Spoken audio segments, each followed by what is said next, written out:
ఇలాంటి మరెన్నో వీడియోలు చూడడానికి like, share, subscribe and comment. ఈరోజు ఈ వీడియోలో 2026 సంవత్సరంలో చైత్ర మాసంలో వచ్చే చైత్ర పూర్ణిమ తిథి ఎప్పుడు వచ్చింది, చైత్ర పూర్ణిమ ప్రాముఖ్యత ఏమిటి, ఈరోజు ఏ దైవాన్ని పూజిస్తారు అనే విషయాల గురించి తెలుసుకుందాము. పౌర్ణమి అనేది ప్రతి నెలా వస్తుంది, కానీ చైత్ర పౌర్ణమికి మాత్రం సనాతన ధర్మంలో ప్రత్యేక ప్రాముఖ్యత ఉంది. చైత్రమాసము శుక్లపక్ష పౌర్ణమి తిథిని చైత్ర పూర్ణిమ అని అంటారు. తెలుగు సంవత్సరంలో చైత్రం మొదటి నెల కాబట్టి దీన్ని చాంద్రమానము అని కూడా అంటారు.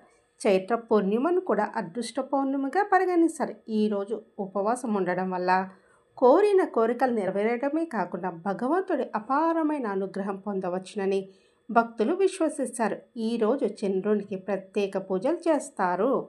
చైత్ర పూర్ణిమ ప్రాముఖ్యత గురించి తెలుసుకుందాం. పురాణాల ప్రకారము చైత్ర పూర్ణిమ రోజు నాడు శ్రీ మహావిష్ణువుకు విధి విధానాలతో పూజలు చేయడంతో ఆయన ప్రత్యేక అనుగ్రహం పొందుతారని నమ్ముతారు.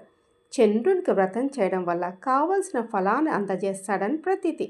అంతేకాకుండా దానం చేయడం ద్వారా చంద్రుడు ప్రసన్నం అవుతాడు.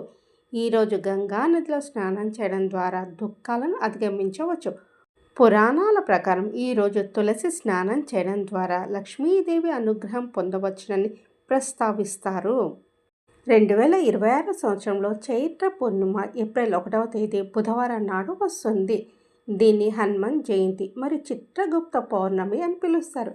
తెలుగు సంవత్సరంలో వచ్చే మొదటి పౌర్ణమి కాబట్టి దీనికి ఆధ్యాత్మికంగా చాలా ప్రాముఖ్యత ఉంది.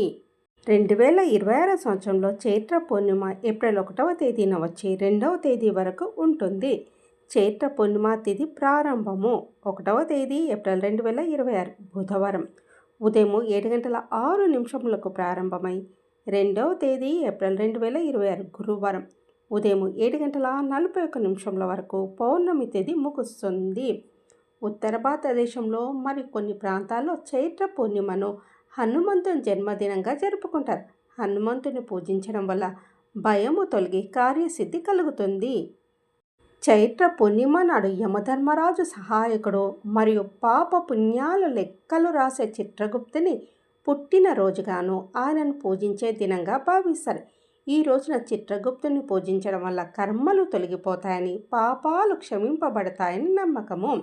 ఈరోజు మనిషి చేసే మంచి చెడు పనులను లెక్కించే చిత్రగుప్తుడికి ఈరోజు అంకితం చేయబడింది. చిత్రగుప్తుని పూజించడం వల్ల కర్మఫలం నుండి విముక్తి, యమ భయం తొలగిపోతుందని నమ్ముతారు. చిత్రగుప్తుని చిత్రపటము లేదా విగ్రహం ద్వారా పూజిస్తారు. ఈ రోజున చక్కెర పొంగలి, ఇతర నైవేద్యాలను సమర్పిస్తారు.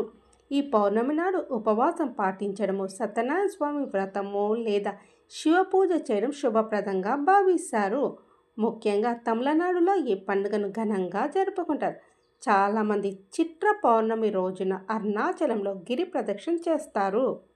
ఏ పౌర్ణమికైనా సత్యనారాయణ స్వామి వ్రతం చేసుకోవడం ఆనవాయితీ. కొత్త సంవత్సరం పరాభవ నామ సంవత్సరంలో వచ్చే మొదటి పౌర్ణమి కాబట్టి ఈ రోజున సత్యనారాయణ స్వామి వ్రతం చేయడం వల్ల ఏడాది పొడవునా సుఖశాంతులతో ఉంటారు.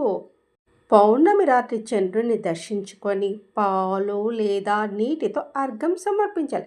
చంద్రుడు మనఃకారకుడు మరియు సంతానకారక గ్రహాలకు బలాన్ని ఇస్తాడు. ఈ రోజున హనుమంతుని సేవించడం వల్ల జాతకంలోని కుజదోషాలు, శని దోషాలు తొలగి సంతానానికి ఉన్న అడ్డంకులు తొలగిపోతాయి. వీలైతే ఈ రోజున ముత్యము ఉన్న ఉంగరాన్ని లేదా మాలను ధరించడం వల్ల గర్భ సంబంధిత సమస్యలు ఉంటే తగ్గుతాయని నమ్మకము. ఈ రోజున పవిత్ర నదుల్లో స్నానం చేయడము లేదా స్నానం చేసే నీటిలో కొద్దిగా గంగాజలం కలుపుకోవడం పుణ్యప్రదము. పౌర్ణమి నాడు తెల్లటి వస్తువులు అనగా అన్నము, పాలు, పెరుగు లేదా తెల్లటి వస్త్రాలను దానం చేయడం వల్ల వంశాభివృద్ధి కలుగుతుంది. చైత్ర పౌర్ణమి నాడు లలితాదేవిని ఆరాధించడము అత్యంత ఫలప్రదం. ఈ పవిత్రమైన రోజున లలితా సహస్రనామ పారాయణము, శ్రీచక్ర పూజ మరియు కుంకుమార్చన చేయడం ద్వారా అష్టైశ్వర్యాలు, సౌభాగ్యము మరియు ఆరోగ్య సిద్ధి కలుగుతాయి. ఈరోజు సాయంత్రం చంద్రుడిలో అమ్మవారిని ధ్యానించడం విశేషం. సూర్యోదయానికి ముందే స్నానం ఆచరించి శుభ్రమైన తెల్లని వస్త్రాలు ధరించి పూజా గదిని శుభ్రం చేసుకోవాలి. అమ్మవారి విగ్రహము లేదా పటాన్ని అలాగే శ్రీ యంత్రాన్ని పూజా వేదికపై ఉంచి గంధము, కుంకుమ మరి పుష్పాలతో అలంకరించాలి. ఈ రోజున లలితా సహస్రనామ పారాయణము, లలిత అష్టోత్తరము లేదా ఖడ్గమాల స్తోత్రం చదవడం విశేష ఫలితాలను ఇస్తుంది. ఈరోజు శ్రీచక్రానికి లేదా దేవికి కుంకుమతో పూజ చేయడం ద్వారా కుంకుమ భాగ్యం లభిస్తుందని నమ్మకం. అమ్మవారికి ఇష్టమైన పాయసము, పొంగలి లేదా పళ్ళను నైవేద్యంగా సమర్పించాలి. సాయంత్రము పౌర్ణమి చంద్రుని దర్శించి చంద్రుల్లో లలితాదేవిని ధ్యానించి అర్ఘ్యం సమర్పించడం వల్ల రోగ నివారణ, దీర్ఘాయుష్యు కలుగుతాయి. మహిళలు ఈరోజు ఈ పూజ చేయడం ద్వారా సౌభాగ్యము పెరుగుతుంది. చైత్ర పౌర్ణమి నాడు చేసే లలిత ఆరాధన జన్మజన్మల పాపాలను తొలగిస్తుంది. ఆటంకాలు తొలగి పనులలో సకాలం పూర్తవుతాయి. చైత్ర పూర్ణిమ నాడు ఉపవాసం ఉండలేని వారి సాత్విక ఆహారం అనగా పండ్లు, పాలు తీసుకుంటూ ఉపవాసం చేయవచ్చు. దీని నక్త వ్రతం అనగా పగలు ఉపవాసము, రాత్రి భోజనము అని కూడా అంటారు. శారీరక ఇబ్బందులు ఉంటే ఉపవాసానికి బదులుగా సత్యనారాయణ స్వామి వ్రతము, లలితా సహస్రనామ పారాయణము మరియు దాన ధర్మాలు చేయడం ద్వారా అదే పుణ్యఫలం పొందవచ్చు. ఉపవాసం ఉండలేని వారు పాటించవలసిన నియమాల గురించి తెలుసుకుందాం. ఈరోజు ఉల్లి, వెల్లుల్లి లేని ఆహారము, పాలు, పండ్లు, పెరుగు లేదా సగ్గుబియ్యం వంటి తేలికపాటి ఆహారాన్ని తీసుకోవచ్చును. చైత్ర పూర్ణిమ రోజున అన్నదానము, వస్త్రదానము లేదా సేవ చేయడం వల్ల ఉపవాసంతో సమానమైన పుణ్యఫలం లభిస్తుంది. ఇంట్లోనే శివకేశవులను ఆరాధించడము, లలితా సహస్రనామ పారాయణ లేదా హనుమాన్ చాలీసా పఠించడం మంచిది. వీలైతే సత్యనారాయణ స్వామి వ్రతాన్ని ఆచరించడము చాలా విశేషము.